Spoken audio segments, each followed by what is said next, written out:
Miss Bikini 2012 finalistikiertue järjestettiin Aasiassa.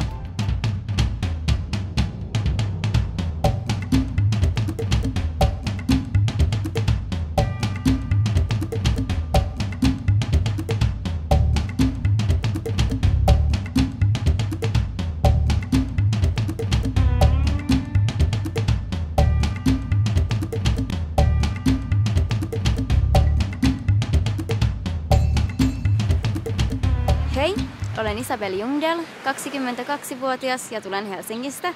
Hei, olen Marika Koivukangas, 20 vuotta, tulen Evijärveltä. Moikka, mä oon Jenno, 20-vuotias ja tulen Porista. Moikka, mun nimi on Riikka ja mä oon 18-vuotias ja tulen Oulusta. Moikka, olen Jennifer Gelstein, 22-vuotias Järvenpäästä.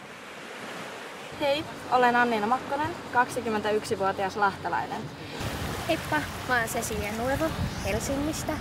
Mä oon 23-vuotias. Moikka, mun nimi on Anniina. Mä oon 19-vuotias ja asun Kuopiossa. Moikka kaikille!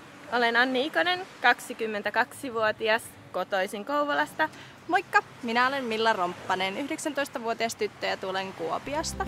Sabah, Malesian Borneo on tunnettu kauniista maisemista, rannoista sekä taloudellisesta kasvupotentiaalista ja tietenkin myös ekoturismista, ystävällisistä ihmisistä sekä erittäin hyvästä ruuasta. Sabah antoi näin erinomaisen mahdollisuuden kilpailijoille esittää täyden potentiaalinsa kisojen voittamiseen eksoottisessa ympäristössä.